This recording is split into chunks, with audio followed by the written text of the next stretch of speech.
कहानी की शुरुआत एक बेहद ही खतरनाक जंगल से होती है, जहां हमारा मेन कैरेक्टर लियो अपने खोए हुए बेटे की तलाश में पूरे जंगल में भटक रहा था। तभी अचानक उसे पास से किसी की चीख सुनाई दी। जैसे ही वो बंदूक उठाकर आवाज की तरफ बढ़ा, तभी उसे सामने कुछ भालू के बच्चे दिखाई दिए। इससे पहले कि वो खतरे को भांप पाता, तभी अचानक पीछे से एक विशाल भालू पूरी रफ्तार से उस पर टूट पड़ा।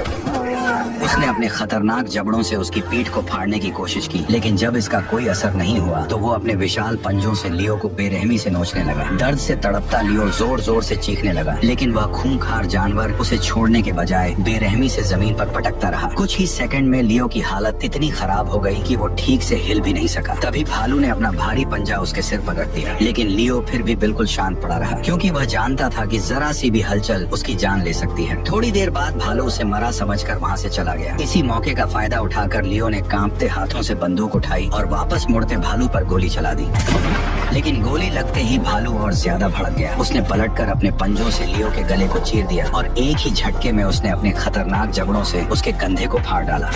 हालांकि गोली लगने की वजह से भालू भी अब कमजोर पड़ने लगा था, इसलिए मौका देखते ही लियो ने तुरंत अपना चाकू निकाला और जैसे ही भालू उसकी तरफ बढ़ा, तभी उसने पूरी ताकत से उस पर हमला कर दिया। लगातार हुए हमलों से अचानक भालू कमजोर पड़ गया और अगले ही पल दोनों तेजी से ढलान से लुढ़कते हुए नीचे जा गिरे और करीब 400 किलो वजनी वो भालू आखिरकार सीधे लियो के ऊपर आकर मारा गया। कई घंटे दर्द में पड़े रहने के बाद लियो किसी तरह रेंगते हुए अपने कैंप तक पहुंचा और काम आने वाला सारा सामान इकट्ठा कर लिया। इसके बाद वह भालू की खाल पहनकर एक सड़ चुकी भैंस की लाश के पास पहुंचा। फिर उसने उसकी हड्डी तोड़ी और अंदर का बचा हुआ मांस खाने लगा। भले ही मांस बुरी तरह सड़ चुका था, लेकिन जिंदा रहने के लिए उसके पास और कोई रास्ता नहीं बचा था। इसी तरह रेंगते हुए लियो नदी किनारे पहुंचा और अपनी बोतल भरकर पानी पीने लगा, लेकिन गहरे जख्म की वजह से पानी गले से बाहर बहने लगा। वह जानता था कि बिना खाने के कुछ दिन जिंदा रहा जा सकता है, लेकिन बिना पानी के ज्यादा देर टिक पाना नामुमकिन है। इसीलिए उसने तुरंत सूखी घास इकट्ठा की। फिर उसने बारूद निकालकर उसका थोड़ा हिस्सा अपने जख्म पर लगाया, जबकि बाकी बारूद घास पर डाल दी। इसके बाद उसने पत्थरों को रगड़कर किसी तरह आग जलाई और कांपते हाथों से जलती हुई लौ को धीरे धीरे अपने गले के जख्म के करीब ले आया।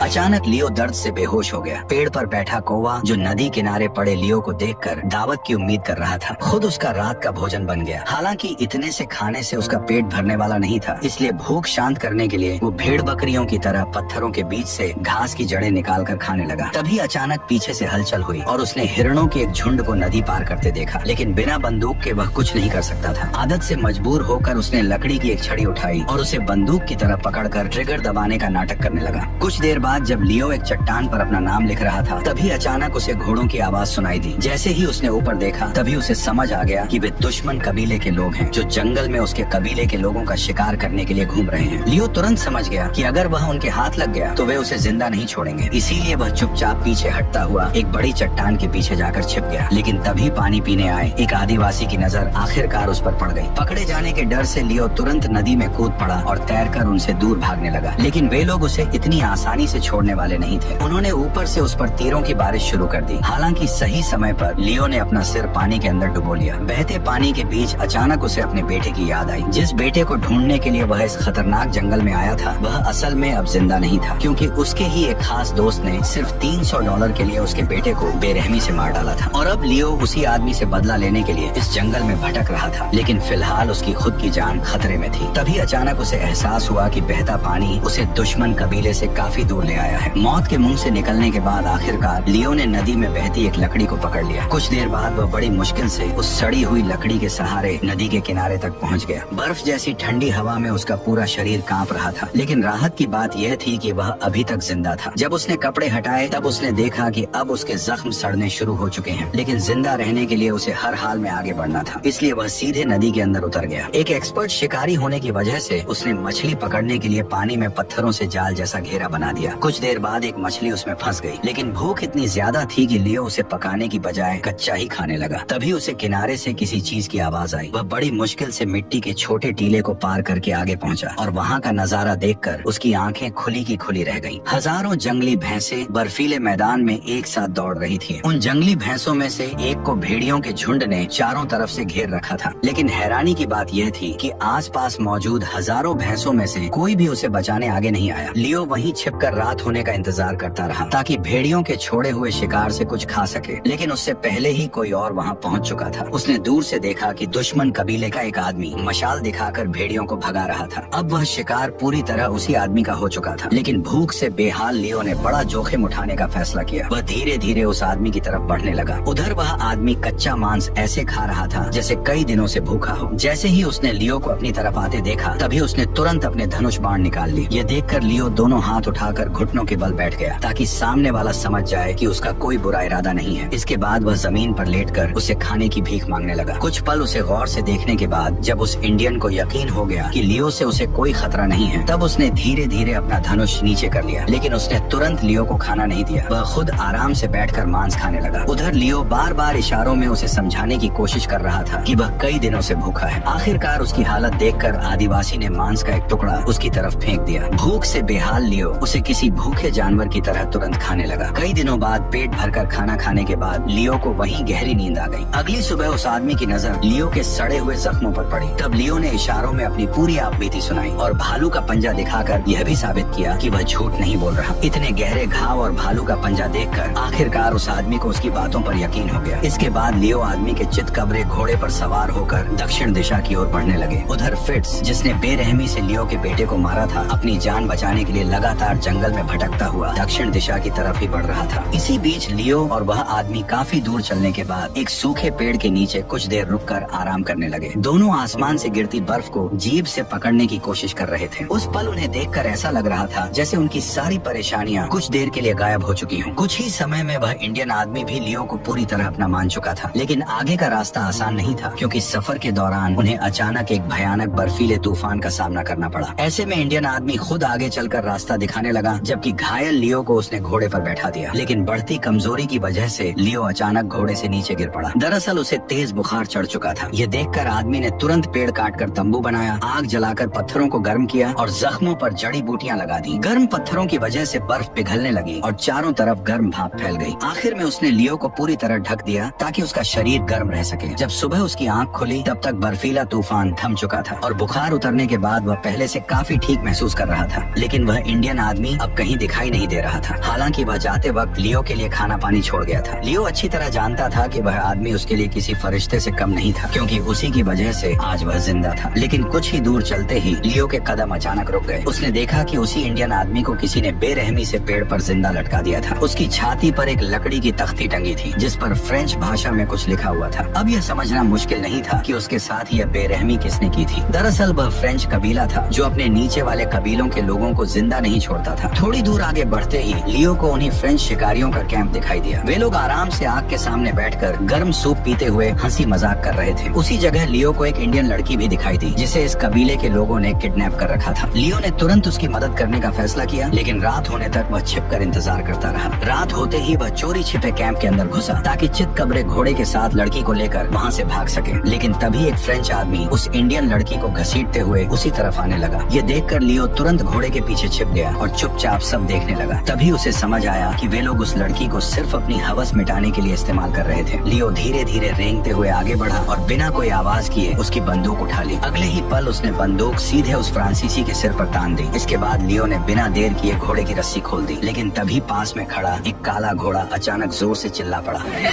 उस आवाज से फ्रेंच लोग तुरंत सतर्क हो गए। वे हथियार उठाकर तेजी से उसकी तरफ बढ़ने लगे। खतरा बेहद पास आता देख लियो ने बिना देर किए फायरिंग शुरू कर दी, जिससे पूरे कबीले में हड़कंप मच गया। इसी मौके का फायदा उठाकर लियो और लड़की अलग अलग दिशा में भाग निकले। काफी दूर पहुंचने के बाद लियो ने पहली बार राहत की सांस ली। रात होते ही लियो आग के पास लेट गया और बंदूक को सीने से लगाए वहीं सो गया। लेकिन उसे जरा भी अंदाजा नहीं था कि अगली सुबह कुछ इंडियन लोग उसी लड़की को खोजते हुए उसकी तरफ बढ़ रहे थे। जैसे ही लियो आधी नींद में आंखें खोलकर उठा, तभी अचानक एक तीर तेजी से उसकी तरफ आकर लगा। जब लियो ने देखा कि इंडियन लोग उस पर हमला करने आ रहे हैं, तभी उसने तुरंत अपना सामान समेटा और तेजी से भागकर घोड़े पर चढ़ गया। वह पूरी ताकत से भागने लगा, लेकिन वे लोग लगातार उसका पीछा कर रहे थे। लियो ने पीछे मुड़कर कई बार फायरिंग की ताकि उन्हें रोक सके, लेकिन वह अकेला उन सभी का सामना नहीं कर सकता था। तभी अचानक सामने एक गहरी खाई आ गई और अगले ही पल लियो अपने घोड़े के साथ हजारों फीट नीचे जा गिरा।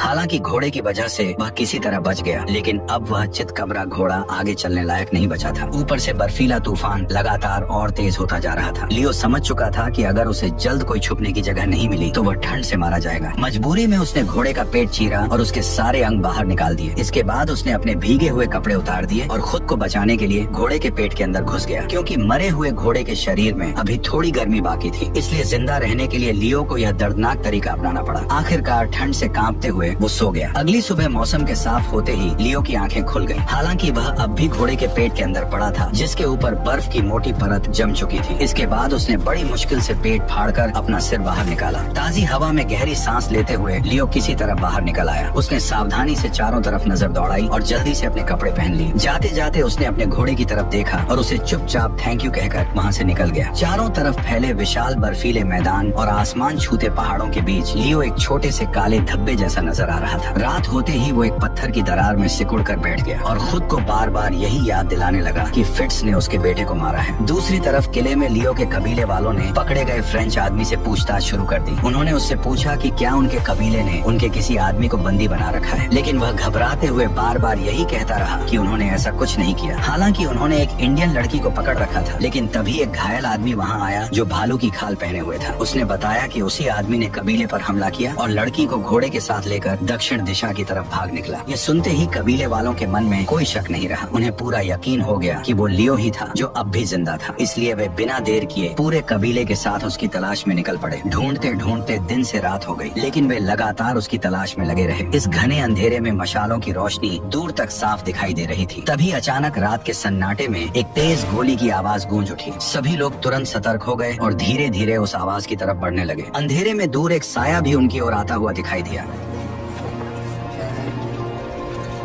जैसे ही लियो उनके सामने आया, सभी लोग एक पल के लिए पूरी तरह चौंक गए। उन्हें अपनी आंखों पर यकीन नहीं हो रहा था कि लियो इस खतरनाक जंगल में अब भी जिंदा है। सरदार तुरंत घोड़े से उतरा और लियो को जल्द से जल्द कबीले ले आया। वहाँ पहुँचते ही उसके घावों की मरहम पट्टी की गई। इसी बीच लियो को एक और चौंकाने वाली खबर मिली कि उसके बेटे का हत्यारा फिट्स कबीला छोड़कर टेक्सास की तरफ भाग चुका है। यह सुनते ही लियो का गुस्सा फिर से भड़क उठा। वह बिना एक पल गवाए सरदार के साथ घोड़े पर सवार होकर फिट्स को ढूंढने के लिए निकल पड़ा। घने बर्फीले मैदान को पार करते हुए उन्हें घोड़े के पैरों के निशान दिखाई दिए। लियो ने तुरंत पहचान लिया कि यह निशान फिट्स के घोड़े के ही हैं। इसके बाद वे उन्हीं निशानों के सहारे आगे बढ़ने लगे। वे दिन भर उसका पीछा करते रहे, लेकिन जब रात को आगे बढ़ना मुश्किल हो गया तब दोनों ने वहीं आग जलाकर रात गुजारने का फैसला किया। अगले दिन वे फिर से आगे बढ़े और एक घने जंगल में पहुंच गए। वहाँ लियो को हल्की धुएं की गंध महसूस हुई। उसने सरदार को ईस्ट की ओर भेज दिया, जबकि वह खुद वेस्ट की तरफ से ऊपर चढ़ने लगा। दोनों ने अलग अलग रास्तों से खोज शुरू कर दी। थोड़ी दूरी तय करने के बाद लियो अचानक रुक गया। उसे कुछ गड़बड़ महसूस हुई। वह तुरंत घोड़े से उतरा और बंदूक हाथ में लेकर सावधानी से आगे बढ़ने लगा। कुछ ही कदम आगे उसे जली हुई लकड़ी की राख दिखाई दी, लेकिन आसपास कोई इंसान नहीं था। उधर सरदार खुले इलाके में आगे बढ़ रहा था। इसी बीच पत्थरों के पीछे से अचानक एक जाना पहचाना चेहरा बाहर निकला और उसने तुरंत सरदार पर बंदूक तान दी। अपनी जान खतरे में देखकर सरदार ने धीरे धीरे अपनी बंदूक निकालने की कोशिश की, लेकिन अगले ही पल जैसे ही गोली की आवाज गूंजी, लियो तेजी से घोड़े पर सवार होकर सरदार की तरफ भागा। लेकिन जब तक वह वहां पहुंचा तब सरदार बर्फ पर मरा पड़ा था और गोली ने उसकी खोपड़ी के चिथड़े कर दिए थे। उसी समय दूर से जोरदार धमाके की आवाज आई और लियो ने देखा कि बर्फ का एक बड़ा हिस्सा नीचे खिसक रहा था। इस नजारे को देखकर उसे समझ आ गया कि फिट्स किस ओर भागा होगा। फिर वह सरदार के बॉडी को साथ लेकर पहाड़ की ओर बढ़ने लगा। कुछ दूरी पर एक घाटी पर पहुंचकर उसने एक पेड़ की टहनी काटी और आगे बढ़ता रहा। अब वह पूरी तरह खुले और खाली बर्फीले इलाके में था, जहाँ छिपने की कोई जगह नहीं थी। तभी अचानक फिट्स ने उस पर बंदूक तान दी। लियो को गिरते देख फिट्स तेजी से घोड़े पर सवार होकर वहां पहुंचा। जब उसने करीब जाकर जांच की तो उसे सिर्फ एक टहनी बंधी हुई मिली। तभी उसे समझ आया कि उसने जिसे गोली मारी थी वह लियो नहीं बल्कि सरदार था। गोली लगने के बाद फिट्स किसी तरह अपनी जान बचाकर जंगल की ओर भागने लगा। लियो गुस्से में दहाड़ते हुए बंदूक लेकर उसके पीछे दौड़ पड़ा। थोड़ी ही देर में फिट्स अचानक कहीं ओझल हो गया, लेकिन इस बार लियो उसे इतनी आसानी से छोड़ने वाला नहीं था। वो सावधानी से आगे बढ़ते हुए एक घने जंगल में पहुंच गया। उधर फिट्स पास ही एक पेड़ के पीछे छिपा हुआ था और गोली चलाने का सही मौका ढूंढ रहा था। हालांकि घने कोहरे की वजह से सब कुछ धुंधला दिख रहा था, लेकिन फिर भी फिट्स लियो से छुप नहीं सका। अगले ही पल उसने पीछे से हमला करने की कोशिश की, लेकिन लियो किसी तरह बच गया। गया। निशाना चूकते ही फिट्स अपनी जान बचाकर भागने लगा। उसी समय लियो ने उस पर बंदूक तान दी। अचानक उसकी गोली भी मिस हो गई, जिससे दोनों के बीच जानलेवा दौड़ शुरू हो गई। फिट्स जान बचाने के लिए ऊंचाई की तरफ चढ़ने लगा, लेकिन लियो आज उसे छोड़ने के मूड में नहीं था। तभी अचानक भागते भागते फिट्स का पैर फिसला और वह नीचे जा गिरा और पीछे से लियो भी फिसलते हुए करीब आ गया। घायल फिट्स अब समझ चुका था कि भागना बेकार है, क्योंकि चाहे वह कहीं भी जाए लियो अब उसका पीछा नहीं छोड़ेगा। कुछ ही देर में दोनों आमने सामने आ गए। फिट्स ने अपनी गलती समझाने की कोशिश की, लेकिन लियो का जवाब साफ था कि तुमने मेरे बेटे को मारा है, इसलिए अब तुम जिंदा नहीं बचोगे। ये सुनकर फिट्स ने कहा कि मुझे जान दो, बदले में मैं तुम्हें $300 में से $150 दे दूंगा। ये सुनते ही लियो का गुस्सा और भड़क गया। वह कुल्हाड़ी लेकर उस पर टूट पड़ा और एक ही बार में फिट्स की उंगलियां काट दी। दर्द से तड़पते हुए फिट्स ने तुरंत चाकू निकाल लिया। जैसे ही वह वार करने वाला था, लियो ने फुर्ती से उसका गला दबोच लिया, लेकिन फिट्स ने उसी पल मौका पाकर चाकू उसकी जांघ में घोंप दिया। तेज दर्द से लियो की पकड़ ढीली पड़ गई और फिट्स ने उसे जमीन पर पटक दिया। अब वह पलटकर चाकू उसकी आंखों में छेदने ही वाला था कि तभी लियो ने बची खुची ताकत लगाकर उसका हाथ पकड़ लिया और चाकू छीनकर सीधे उसके ही पेट में घोंप दिया। हालांकि फिट्स अब भी नहीं रुका। उसने जोरदार लात मारकर लियो को पीछे धकेला और उसी चाकू से उसके हाथ पर वार कर दिया।